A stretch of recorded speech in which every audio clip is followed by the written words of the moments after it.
es para volver al amor primero, para redescubrir esa centellica que tiene que estar constantemente reavivando un fuego que a veces el atolondramiento, no me gusta decir aburrimiento, pero en fin la rutina, el cansancio va apagando, aminorando, y hay por eso que soplar sobre ese fuego o permitir y suplicar al Espíritu Santo que venga a soplar Él y que encienda en nosotros, reanime ese fuego sagrado que es el de la vocación.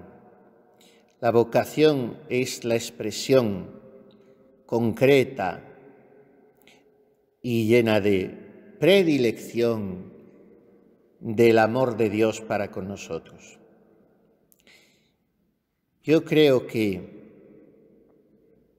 muchos de los males actuales de la Iglesia, y no son pocos, estriban en que no vivimos cada uno nuestra vocación.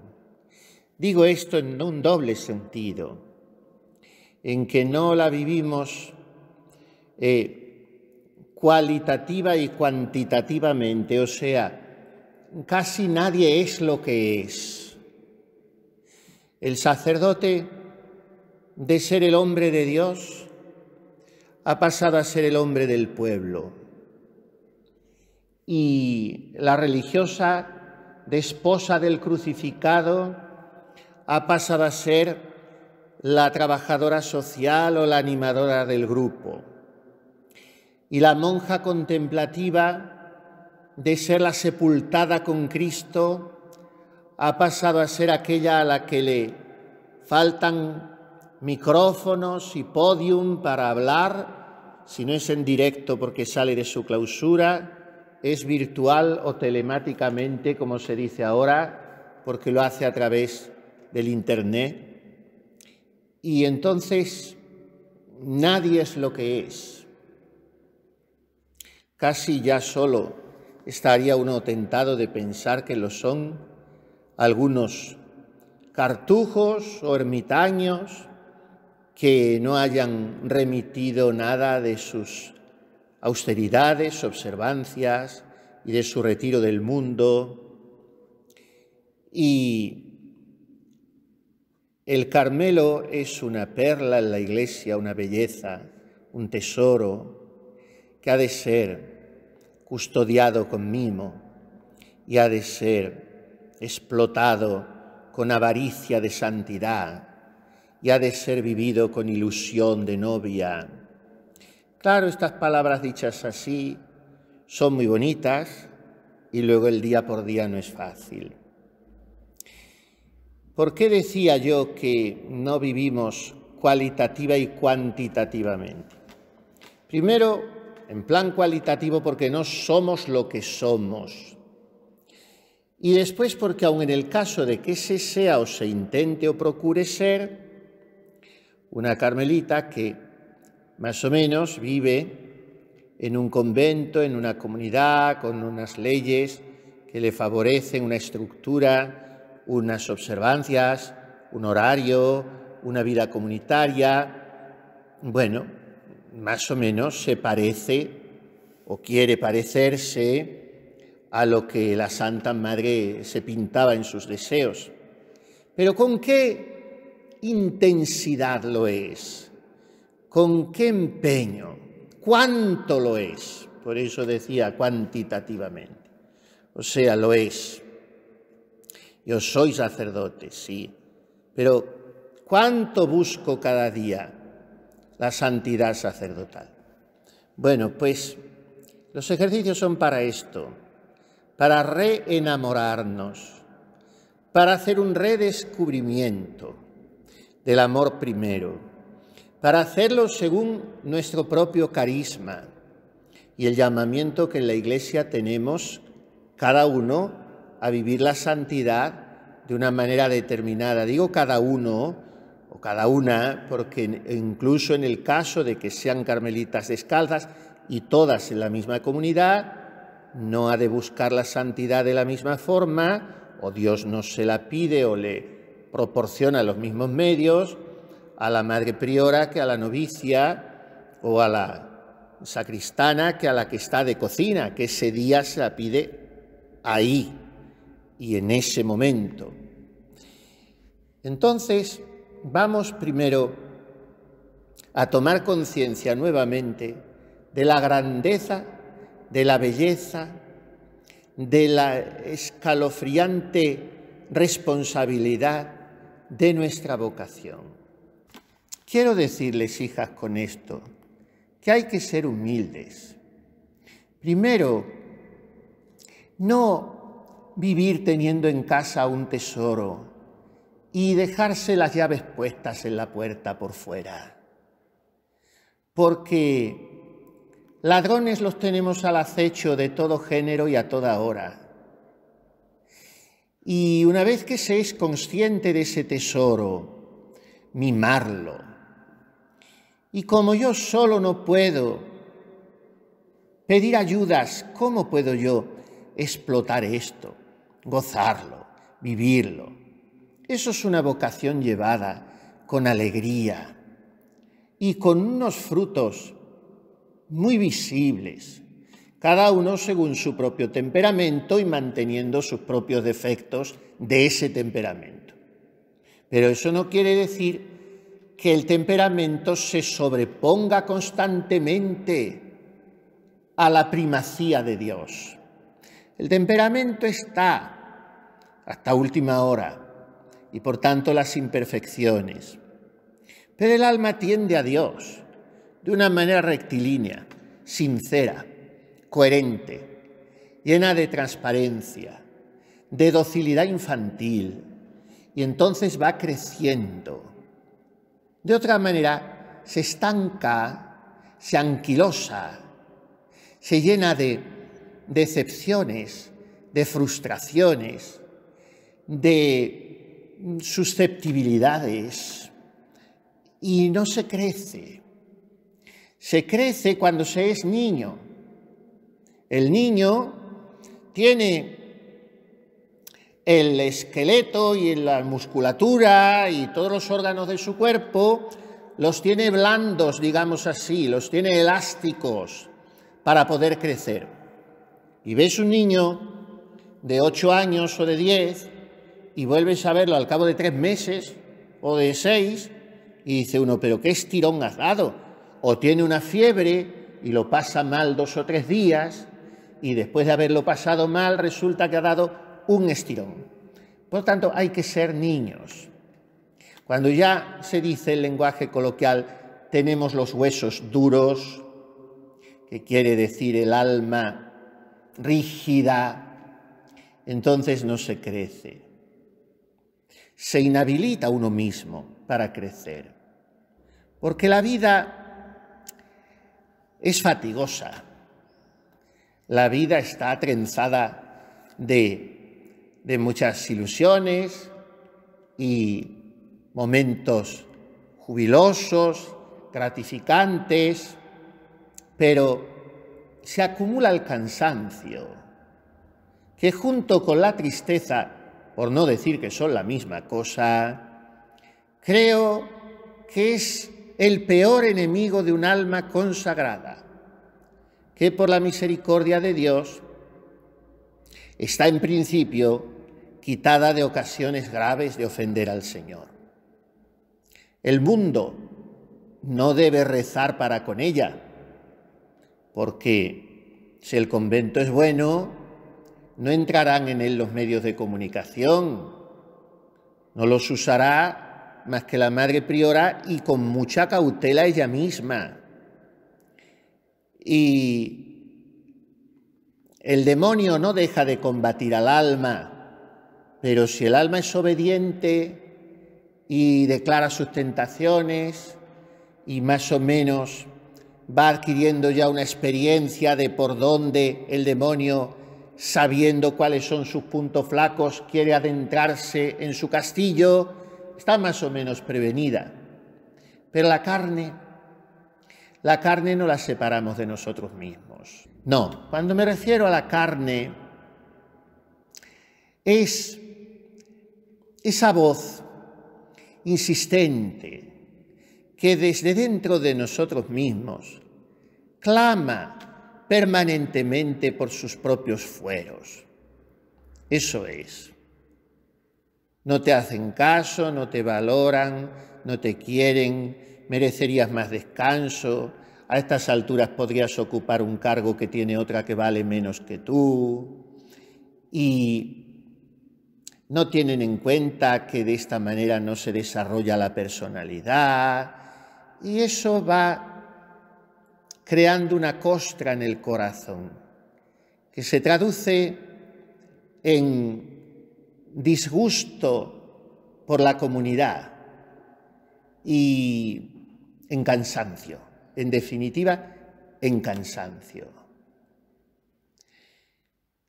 Lo contrario es, lo hemos dicho ya, espíritu de infancia, sencillez de corazón, apertura, receptividad. Todo está bien, todo me ilusiona, todo me motiva.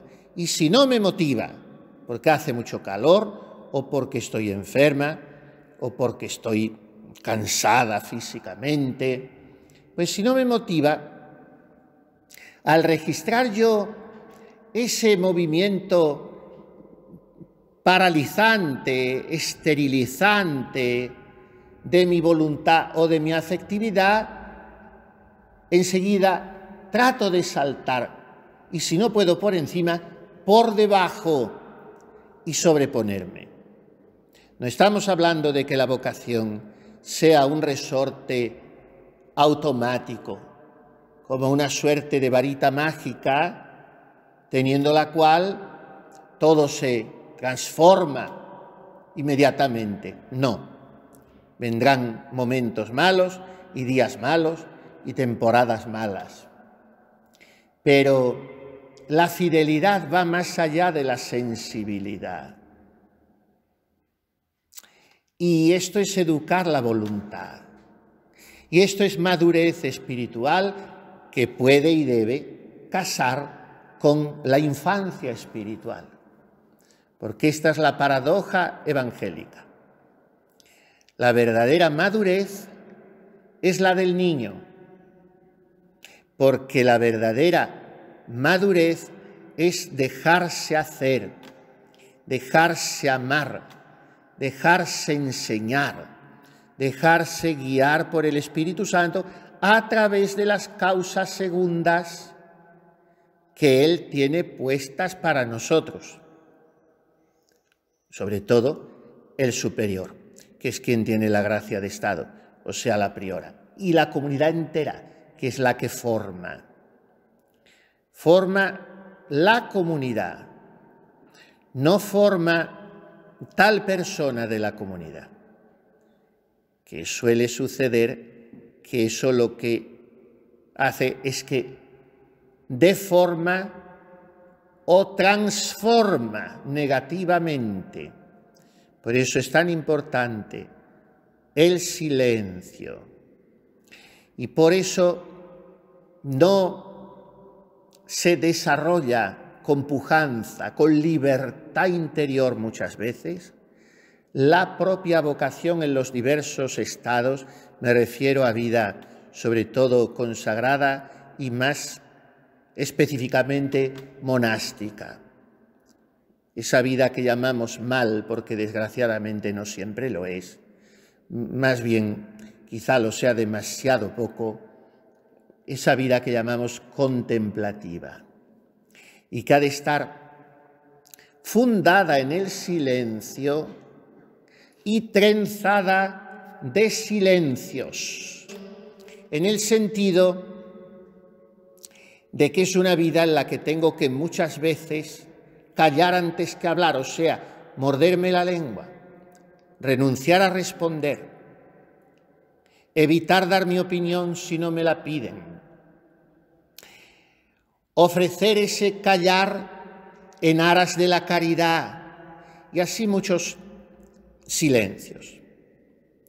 Entonces el alma va creciendo en la comunicación íntima con Dios y va descubriendo lo fácil que puede llegar a ser, como me decía hoy también un alma, lo fácil que puede llegar a ser una conversación continua con Jesús.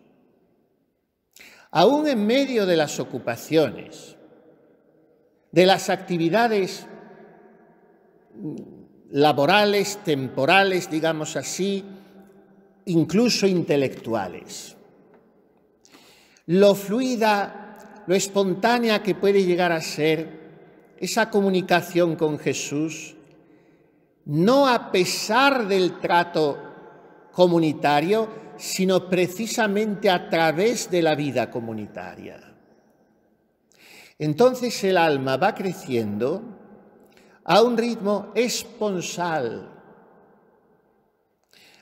a un ritmo contemplativo. El alma va creciendo hacia adentro y va el Espíritu Santo haciendo que las potencialidades en lo sensible, en lo afectivo, en lo intelectual, en una habilidad cualquiera, en lo conversable de esa alma, se desarrollen al modo divino, no al modo humano. Ese es nuestro problema. Qué completa es esta monja. Sale con todo, vale para todo, sí, pero a su manera, porque si es a su modo humano, puede que a los 20 y tantos años de su consagración se produzca ese reventón, como el de estas de la que estoy hablando, que eran también muy completas.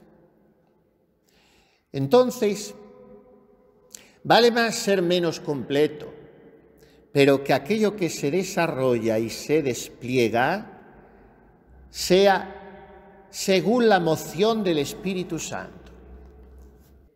Ese ser completo es, podríamos decir, ad modum Mariae, al modo de la Santísima Virgen, cuya alma no tuvo nunca impresa forma de criatura alguna, sino que su moción fue por el Espíritu Santo. Se habrán hecho muy pocos retratos, si es que hay alguno, tan acabado de la Inmaculada como el que hace nuestro Padre San Juan de la Cruz. No tuvo en su alma impresa forma de criatura alguna. ¿Qué tengo yo en mi alma? ¿Qué hay estampado en ella? ¿Está esculpida en mi alma, como decía la Santa Madre, la Santísima Trinidad? ¿O están esculpidos, pero a golpe fuerte, de gubia y cincel bien labrados, mis proyectos, mis criterios, mis deseos, mis afectos, mis parientes, mis amigos reales o imaginarios, criaturas, buscando la paz y corriendo tras ella, sin tener en el alma formas de criaturas, porque esas formas de criaturas suelen desdibujar la forma de Dios.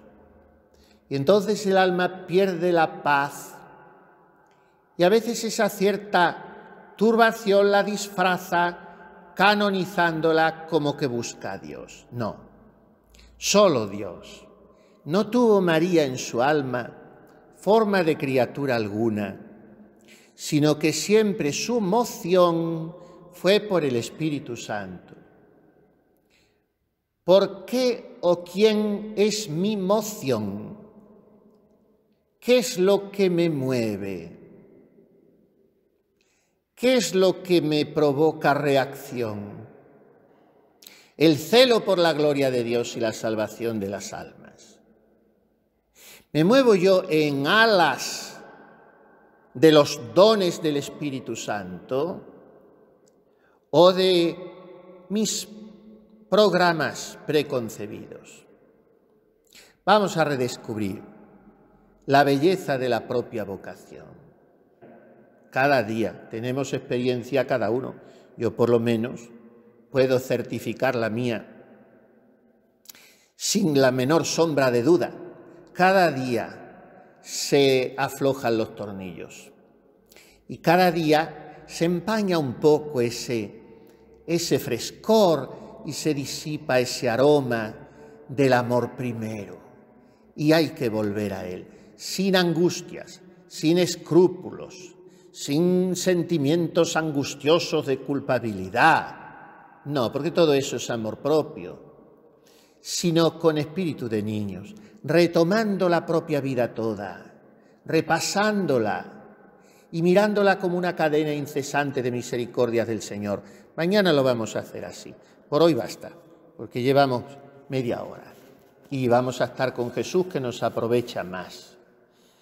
Es hoy Nuestra Señora del Perpetuo Socorro. Nos presenta a su niño agarradito fuertemente a su mano, porque ve los dos arcángeles, Gabriel y Miguel, con los signos de la pasión. El niño se asusta un poco, o mucho, tanto que temblando como está, se le está cayendo un zapatito de uno de los pies, en ese icono antiguo, encantador, tan milagroso, que vino a parar a los padres redentoristas, que son sus custodios. Y el niño se acurruca en el corazón de su madre, y junto al pecho de María no hay temor. Imitemos nosotros la actitud del pequeño Jesús en estos días de ejercicios. La cruz, el sufrimiento, la soledad, las humillaciones, naturalmente duelen y cuestan. Aquí no vamos a ser angelistas ni superhombres. Y en el Carmelo hay que sufrir y llorar. La soledad cuesta y muchas cosas. Pero agarrados de la mano de María, como Jesús. Mater mea, fiducia mea, Madre mía, confianza mía.